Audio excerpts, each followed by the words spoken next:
Hello everyone, you are most welcome to my YouTube channel which path English. आज की video में आप imperative sentence में late का प्रयोग कहाँ होता है इसके बारे में सीखेंगे। एक्चुअली लास्ट वीडियो में मैंने लेट के प्रयोग के बारे में बताया था।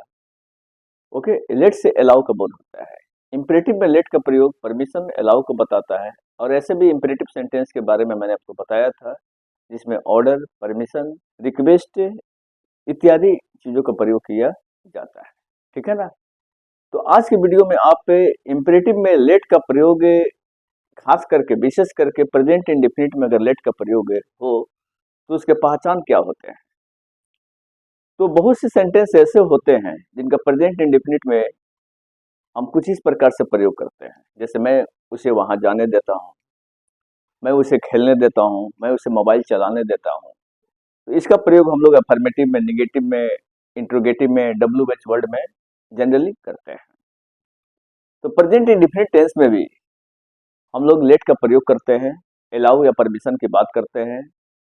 अगर सेंटेंस में पहचान के रूप में अगर इस प्रकार से क्लोज रहे तो उसका स्ट्रक्चर क्या होगा। तो बच्चों, आप वीडियो को स्किप ना करें और शुरू से लेकर अंत तक इस वीडियो को अच्छे से देखें, ताकि इस पर बेस्ड सैकड़ों सेंटेंसेस को आप बना सकें और प्रैक्टिस करके आप अच्छा इंग्लिश बोल सकें।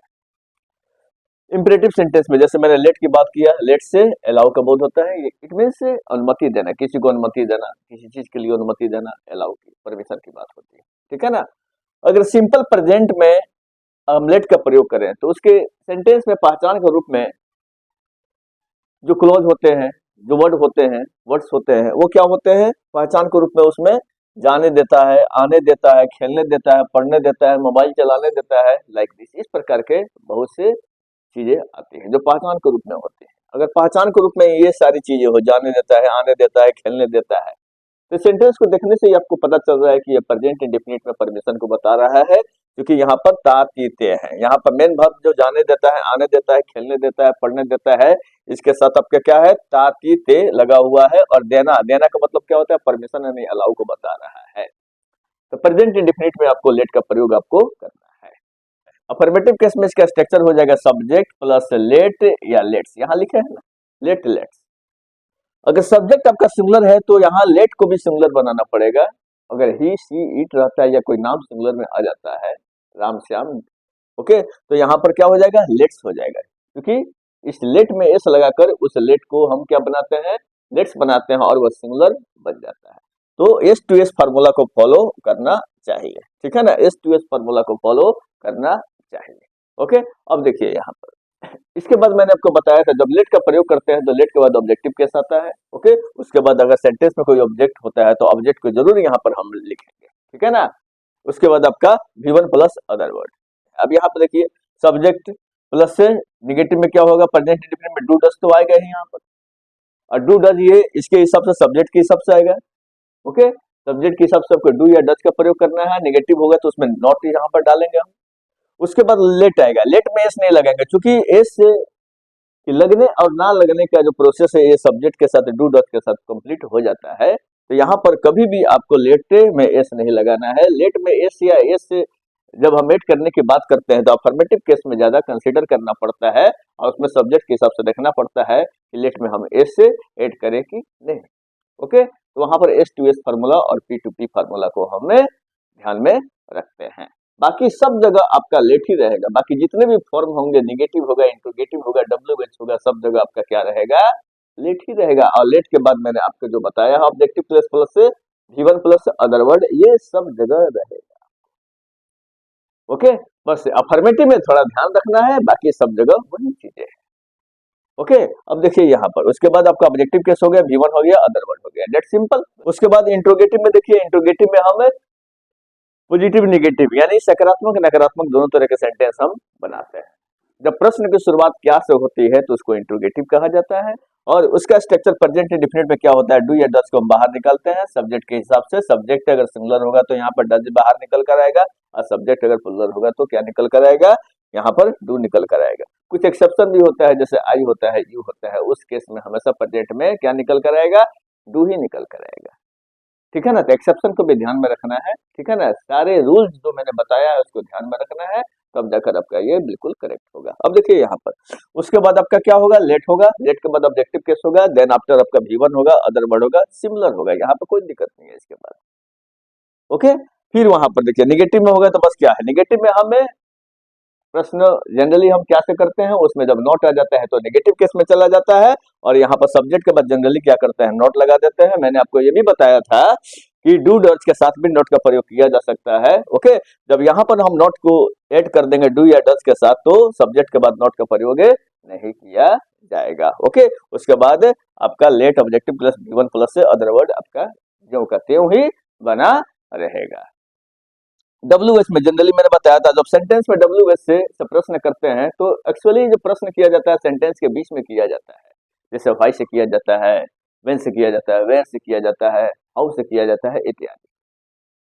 पॉजिटिव में, पॉजिटिव में होगा तो क्या करेंगे, यहाँ पर पॉजिटिव में WH को जिससे प्रश्न पूछा जाएगा सेंटेंस के बीच में जिससे प्रश्न पूछा जाएगा उस प्रश्न को सबसे पहले हम यहाँ पर रखेंगे। अगर व्हाई से पूछते हैं तो व्हाई को डालेंगे, अगर हम वेयर से पूछते हैं तो वेयर से डालेंगे। ओके, वेयर रखेंगे इत्यादि, ठीक है ना। जिससे भी हम प्रश्न पूछेंगे उसको हम शुरुआत में डालेंगे। उसके बाद डू डज का सिलेक्शन हम सब्जेक्ट के हिसाब से करेंगे, सब्जेक्ट जैसा होगा उसके हिसाब से हम डू डज का प्रयोग यहाँ पर करेंगे।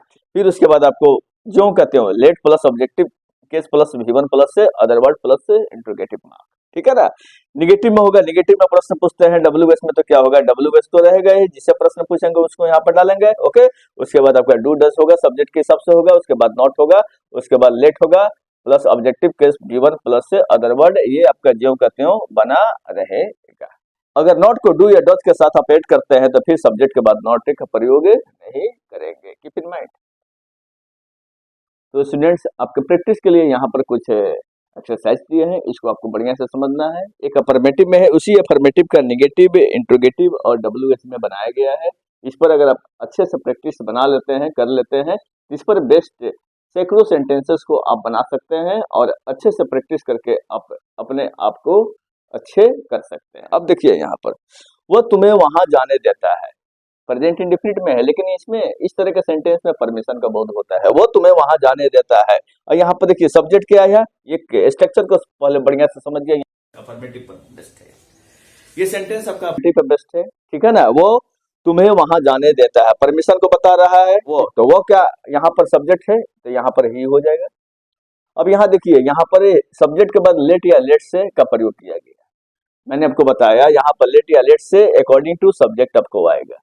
किसी भी सेंटेंस का जो बॉस होता है वो क्या होता है, सब्जेक्ट होता है, और वर्ब जो आता है अकॉर्डिंग टू सब्जेक्ट है ही प्रयोग किया जाता है। कुछ एक्सेप्शन होते हैं, हालांकि उसको भी ध्यान में रखना पड़ता है। अब देखिए यहाँ पर सब्जेक्ट आपका सिंगुलर है, ही है, तो इसके बाद आपका जो लेट होगा उसमें हम एस लगाएंगे, एस ऐड करेंगे, और एस ऐड करने के बाद ये सिंगुलर बनेगा, एस टू एस को क्वालिफाई करेगा। अगर सब्जेक्ट सिंगुलर हो तो वर्ब को भी सिंगुलर होना पड़ता है। अब वर्ब को सिंगुलर करने के लिए वर्ब में हम जनरली क्या लगाते हैं, एस या ईएस का प्रयोग करते हैं। तो ये क्या हो जाएगा, ये लेट से, और लेट के बाद आपको मैंने बताया था ऑब्जेक्टिव केस आता है, तो यहाँ पर ऑब्जेक्ट क्या है, तुम है, यानी यू है। तो यहाँ पर ऑब्जेक्ट हम यू का प्रयोग करेंगे, देन आफ्टर आपको V1 प्लस से अदर वर्ड, इसके बाद आपका V1 प्लस अदर वर्ड रहेगा, उसको V5 करने की जरूरत नहीं है, वो हमेशा V1 ही रहेगा, और अदर वर्ड को डालेंगे। अब देखिए यहाँ पर वो तुम्हें वहां जाने देता है, ही lets you go V1 there, यहाँ पर देयर हो जाएगा वहां के लिए। इसी को निगेटिव में बनाएंगे तो क्या हो जाएगा, वो तुम्हें वहां नहीं जाने देता है, तो प्रेजेंट इंडेफिनिट में है, अलाउ का बोध होता है। ओके, नहीं जाने देता है, इट मीन्स यहाँ डू या डज का प्रयोग करेंगे। अब यहाँ देखिए ही क्या लेकर आएगा, डज लेकर आएगा, क्योंकि सिंगुलर है तो ये डज लेकर आएगा। ही सी इट ये सिंगुलर है और ये अपने साथ डज ही लेकर आएगा, ठीक है ना। निगेटिव में क्या लेकर आएगा, डज लेकर आएगा, तो डज यहाँ पर ले लेगा, चूंकि एस तो यहाँ पर लग चुका है ऑलरेडी। निगेटिव की बात है, यहाँ पर नॉट लगाएंगे, ठीक है ना। और इसके बाद आपको लेट ही रहेगा, इसमें एस लगाने की गलती नहीं करेंगे। इसके बाद आपका लेट हो गया, ओके, लेट हो जाएगा, और उसके बाद जो भी है आपका objective case V1 plus other word, उसको जो कहते हो हम डाल देंगे, तो क्या हो जाएगा, not let you go there, क्यों कहते हो, कोई दिक्कत नहीं। It's very simple. सेंटेंस का जो पैटर्न है उसको समझना है, ओके, उस पर प्रैक्टिस करना है, ज्यादा से ज्यादा प्रैक्टिस करना है, ताकि आपका कंसेप्ट क्लियर हो जाए, ये सारी चीज आपकी जुबान पर आ जाए, ठीक है ना, तब जाकर आप अच्छे से स्पीकिंग कर सकते हैं। अब देखिए यहाँ पर क्या वो तुम्हें वहां जाने देता है, क्या वो तुम्हें वहां जाने देता है। तो वो के लिए क्या हो जाएगा, ही सब्जेक्ट के रूप में आएगा, लेकिन इंट्रोगेटिव में प्रश्न पूछा गया है तो यहाँ पर हम क्या करेंगे, देखिए पॉजिटिव में है तो यहाँ पर सब्जेक्ट आपका ही है तो ये क्या लेकर आएगा, डज लेकर आएगा, तो डज होगा यहाँ पर।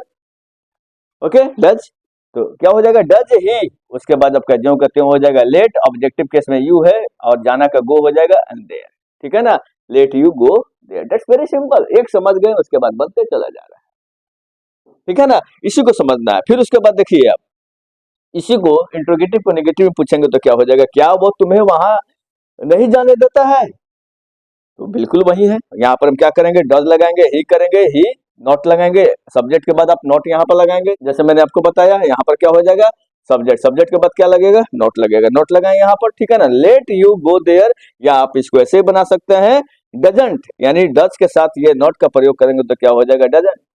ओके, तो क्या हो जाएगा, doesn't he let you go there, आप इसको ऐसे भी बना सकते हैं, दैट्स वेरी सिंपल। ओके, अब देखिए इसी सेंटेंस को हम डब्ल्यूएच में बनाते हैं, डब्ल्यूएच में जनरली सेंटेंस के बीच में हम प्रश्न पूछते हैं, ठीक है ना, तो जिससे हम प्रश्न पूछेंगे उसको सबसे पहले लिखेंगे और फिर उसके बाद डू या डज का प्रयोग करेंगे और डू डज का प्रयोग सब्जेक्ट के हिसाब से आएगा। अब यहाँ देखिए, वो तुम्हें वहां क्यों जाने देता है, तो क्या हो जाएगा, क्यों, तो क्यों का क्या हो जाएगा, वाई हो जाएगा। ओके, वो, अब यहाँ पे ये तो क्लियर है, ही के लिए डज ही आएगा, तो इसके तुरंत बाद हम डू या डज का प्रयोग करेंगे, ही हो गया, उसके बाद आपका ज्यों करते हो, जो जैसे आपको बताया गया था, ज्यों करते हो आपको सब्जेक्ट के बाद, okay, let plus objective case plus V1 plus other word, let है, ऑब्जेक्टिव केस में यहाँ पर यू है, गो हो जाएगा और देयर हो जाएगा, बिल्कुल बहुत आसान, ठीक है ना, बहुत आसान है, बस पैटर्न को आपको समझना है, ठीक है ना, बाकी सब क्लियर हो जाएगा।